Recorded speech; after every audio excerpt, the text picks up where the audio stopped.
All right, everybody, welcome to Sudden Death.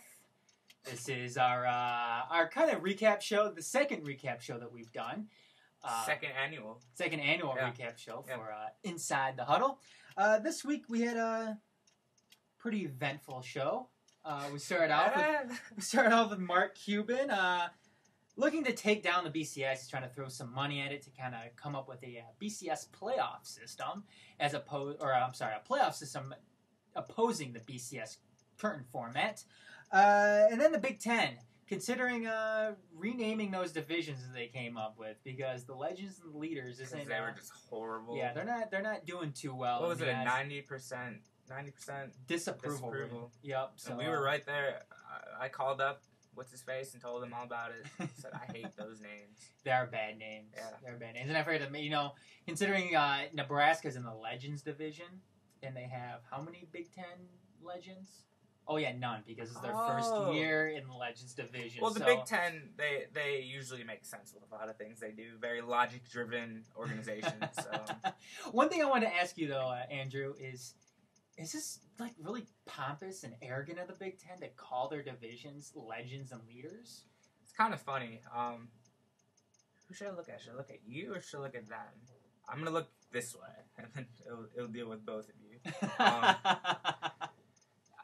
I mean, if you think about the Big Ten, I've always kind of seen them as we're the Big Ten, we're better than these other conferences. Sure. We play smash mouth football, and we have Michigan and Ohio State, and our education is so much better than everybody else's education. So, I mean, I'd say it's just natural for them to be pompous and arrogant. So, it's kind of, I'm not surprised, Neither am I. UMass also on the verge of joining the MAC conference, the Mid-American Conference, and we kind of talked about the Pangea of college football. We've labeled it as Pangea. That's our label for it. So when it becomes big and national, like we become big and national, just everybody know you have watched to see origins of something huge. Exactly. And does the NCAA have a steroid problem?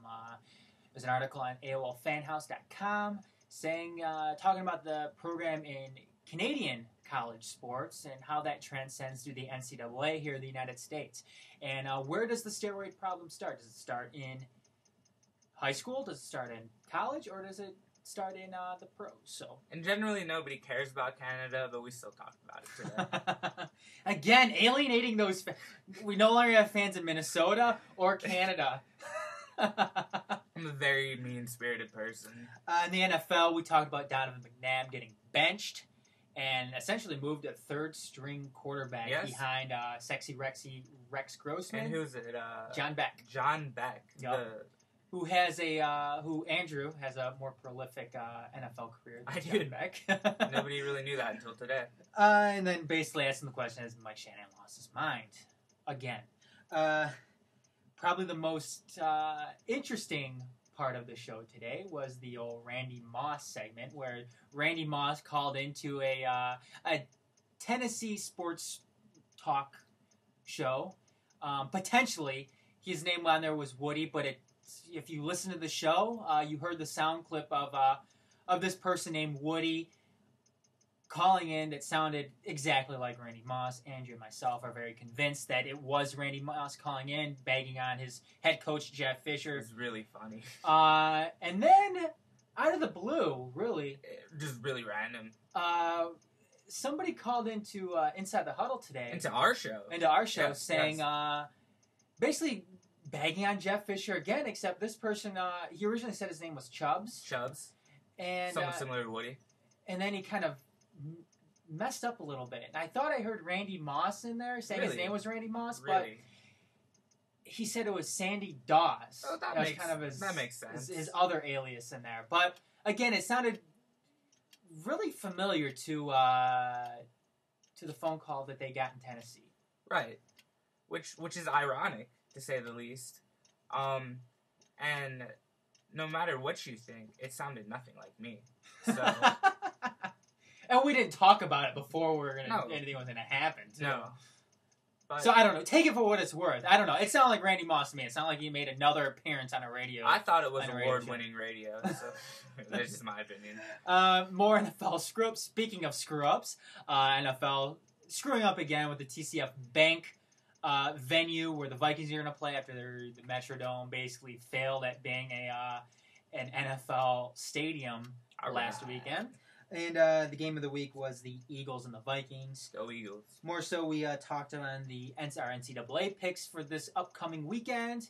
Bowl season starts, and then the NFL picks for week 15, and then we had our stardom and sit-em. More importantly, though, I kind of wanted to get into the topic for sudden death. Last week, the Jets were playing Miami in Miami, and there was an incident there that took place on a Jets punt. Where tell me about that incident, Adam. Well, during a Jets punt, I believe it was a Jets punt, Miami was running the ball back, and they have something on special teams. I believe they're called gunners. It was a Miami punt. Was it a Miami punt? Okay. Yes. Basically, what happened is Nolan Carroll, a gunner for the Miami Dolphins, is running along the Jets sideline, and what happened is there was almost a human wall set up on the sidelines by these New York Jets coaches and their so I believe some inactive players. Scrubs. And what happened is the Alosi, who is the strength and conditioning coach for the New York Jets, as what replay showed, stuck his knee out and tripped Nolan Carroll.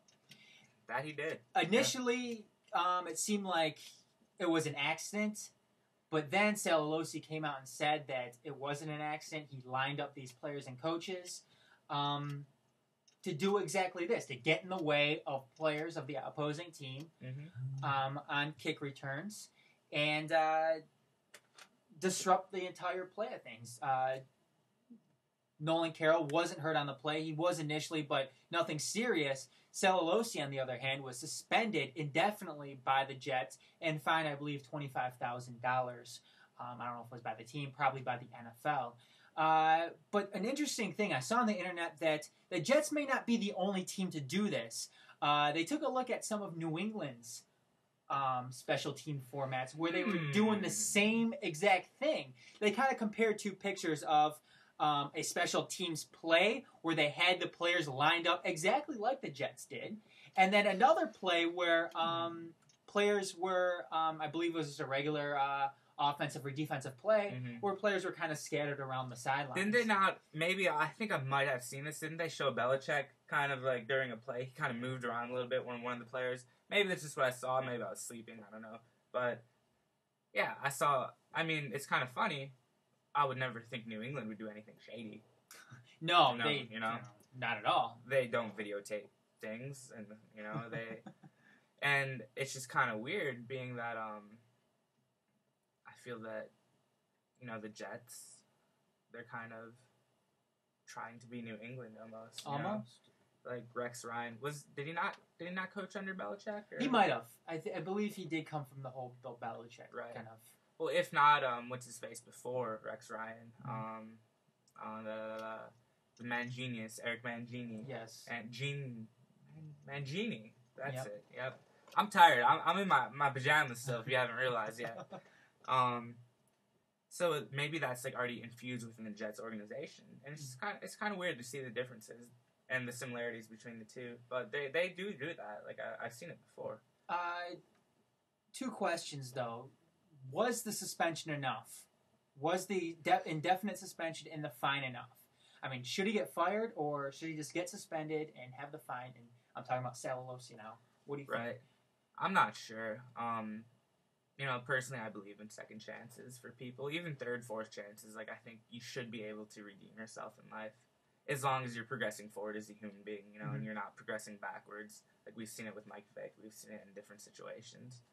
So, as a human, just in my heart, I'd like to say, yeah, I'd give him a second shot. He's had his fine, he's going to do his time. Not jail time, but he's not allowed to do his job right now. But it was very dirty. Just my personal opinion, give it time, let it cool over. And if you can show that you're not going to do that and that you're going to progress as a human being, then I'm okay with him coming back. You see, I was at first I kind of said that, he probably should be able to come back. What happened was enough, but thing is what happened is, he could have ended Nolan Carroll's career. Could have ended his life, actually. Could have ended his life. Yeah. I know that that may be a little far fetched, but it could have happened. I saw he had a machine gun in his pocket too, which changes things. And I don't know. I think that I do at this point, after thinking things through, I think that I think he should probably get fired. My personal opinion. But and you kind of answered this question before. Do you think other teams do this aside from the New York Jets and possibly even the New England Patriots? Yeah, I do think so. I don't think I've never seen somebody stick out their knee before. I think that's taking it above and beyond. But as long as your players are lined up, within the proper context of the rules, not on the field, players do it all the time. Teams do it all the time, and I don't think that's illegal. It's somewhat strategic, Mm-hmm. But the second that you take your foot and put it outside your boundaries, then that's where you start crossing the line. I totally agree with you. You know what? There's always going to be, NFL teams are always looking for, a way to get an advantage over the other Mm-hmm. team, and that's just another way. But I totally agree with you that, if you do that, don't take it to the extent of trying to hurt another player. Right. Especially with that. I mean, you see knee-on-knee contacts happen all the time. Ooh, not only in football, but in hockey as well. Mm-hmm. And that's an injury that could really, really mess a player up. It could really end their career. And there's this, you talk about the helmet-to-helmet contact. You talk about a whole bunch of other things that the NFL is doing this season to try to protect the player, whether it be them overly trying to protect the quarterback. But this is something that absolutely there's no reason for this to be in the NFL. So if you want to set up that wall, if you want to, try to get in the way, I guess, of players running, off the sidelines a little bit. Yeah, shuffle around a little bit. Yeah, then you know what? There's really nothing the NFL could probably do about that. But the minute you stick out a knee, that's where problems are going to I dare say that's almost part of football. It's somewhat strategic, Mm-hmm. And, every sport has just those little things that aren't really illegal, but you do them, and it gives you a little bit of an edge here and there. Sure. So, but he did. This Alosi character took it way, way beyond what was legal, and I do want to give him a second chance, but I can see why you would say just get rid of him and let him go. Well, that's going to be it for Sudden Death this week. Again, stay tuned for Detroit Sports Weekly tomorrow at 10 a.m. on themajors.net, as well as the Majors Live at 8:30 p.m. Eastern Time on themajors.net. That's this Tuesday. And it's occurred to me, we're probably not going to be back next week because next week is Christmas. OMG. So Inside the Huddle will probably be back at you 2 weeks from now, 10 a.m. Eastern Time on themajors.net. And again, for Andrew, I am Adam saying have a good weekend, everybody, and have a good Christmas, too. Have a good holiday, and we'll see you next time. Merry Christmas. Be good.